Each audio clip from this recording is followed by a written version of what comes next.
These butterflies are brand new. They just emerged from their chrysalis this morning. And when a butterfly emerges from its chrysalis, its wings are wet and they're wrinkled up. So they do what some of these guys are doing. They hang upside down, and this one's doing it right here. It's pumping its wings, going like that. And when a butterfly pumps its wings, that forces hemoglobin, which is the butterfly's version of blood, into the veins of the wing. And that's what causes the wings to straighten and unfold. And it takes a few hours for the wings to harden and dry. So 2 o'clock is a pretty good time to release the butterflies since they tend to emerge around 9 in the morning. We have about 1,000 individual butterflies here in the Haven at any given time, and about 40 different species. We have USDA permits for about 90 different species. And we must have USDA permits because most of the butterflies that you're going to see today are not from the United States. For example, we have a lot of these zebra longwings today, and those can be found, in North America, but also in South America. We have butterflies, this one's from South America, it's from Suriname. So we have to have special permits to bring these butterflies into the United States. We actually get them through the mail from butterfly farms, located in places like South America, Australia, Southeast Asia. There's a Southeast Asian butterfly right there, that white and black. We get them from Africa, and we do have some domestic butterflies as well, but it's the non-native ones, like that black and white rice paper, that tend to be larger, and then the non-native butterflies also tend to be more colorful. We receive shipments of butterflies every week, and we release about 300 butterflies into the Haven every week, and we're able to maintain a pretty constant number of 1,000, because these are all adults now. They're in their final life stage, and depending on the species, they're going to live 2 weeks to 2 months. Most of them are on the shorter end of that spectrum, so they're going to live about 2 or 3 weeks. So if we release 300 a week, we stay at about 1,000. And we try to keep it pretty warm here at the Haven because the butterflies, the plants, and the birds that we have are from places where it's warm and wet. So we try to keep the temperature between 75 and 80 degrees, and the humidity at about 70%.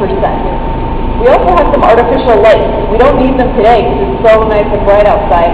But if you come back in the middle of January and it's just overcast, we'll have lights that automatically come on overhead.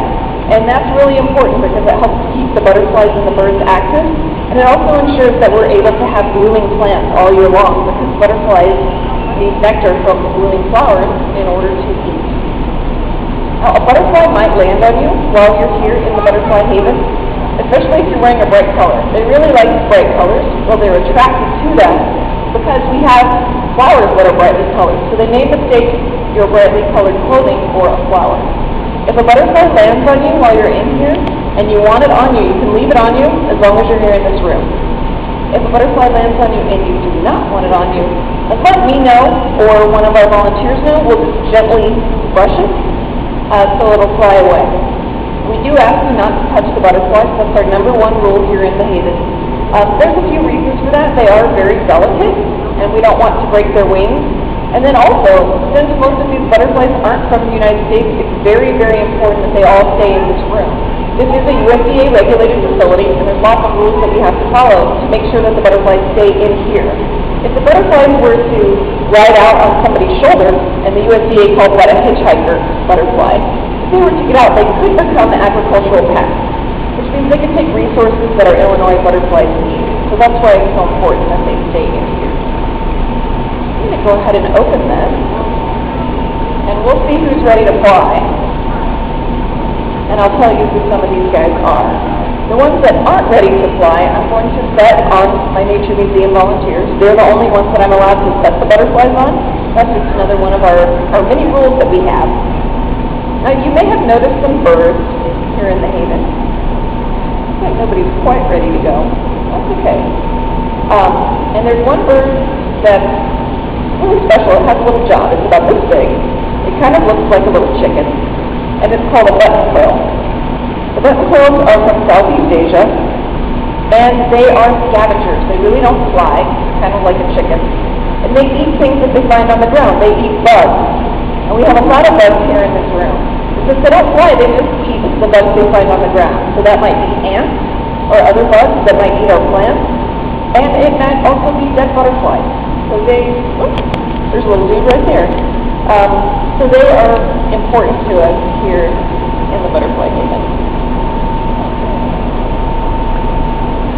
Vivian has a couple of zebra longwings. She's going to come out, see if they'll stay, and then you can have a look at them up close. Now we have several of these today. This is not a monarch. It kind of looks like a monarch. It's hard to see. I'm going to set it on stand. But it mimics the monarch's orange color to trick predators into thinking that it's poisonous. So it's a self-defense mechanism for this butterfly. It's called a queen. So it has similar markings to the monarch, but if you saw them side by side, you'd be able to tell that they're different. This butterfly is from Africa, and there it goes.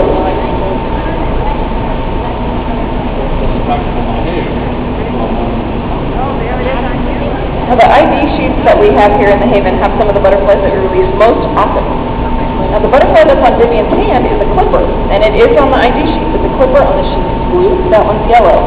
So even butterflies that are very closely related or even of the same species can have different colors, which makes them difficult to identify sometimes. And another thing about butterfly identification is most of these pictures have the top wing of the butterfly, so this part, but oftentimes the bottom wing looks very different. So that's another thing that can make butterfly identification a little bit tricky. I'm going to go ahead and set this down because I need to remove these from our box, our release box, so that they can fly and get something to eat. We will all be here for a while to answer any questions that you have. Today is Dennis and Ben's first day volunteering here at the Nature Museum, so be kind. And if you have any questions, please let us know, and enjoy the rest of your time here in the Haven.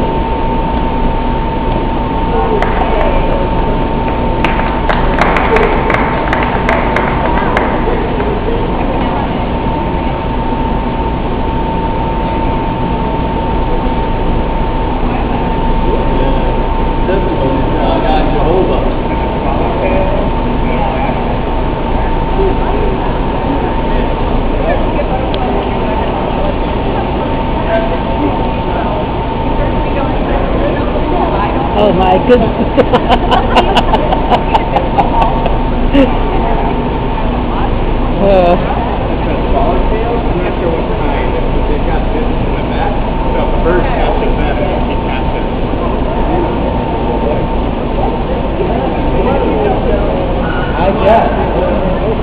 Got a good picture? Yeah.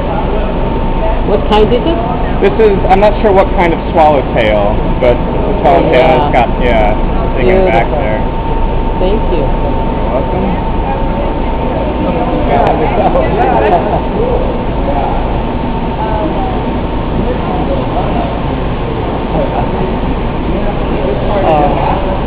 What kind is that? You can see the tops and bottoms of its wings are totally different. There's little proboscis there. Yeah. Trying to find something to eat in my arm hair. Cool. Beautiful. Beautiful. So eventually he's got to decide to fly. Yeah.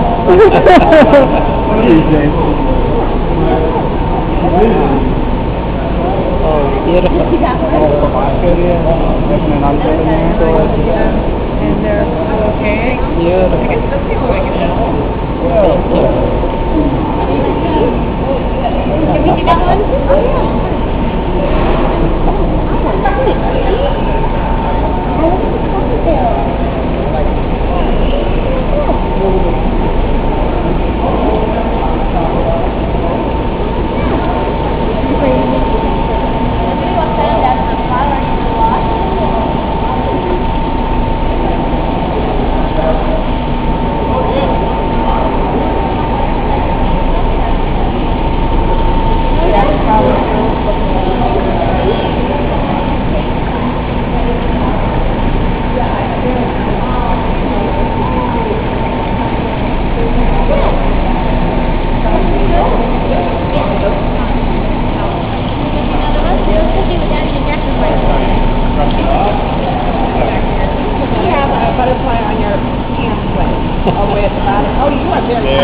They like me.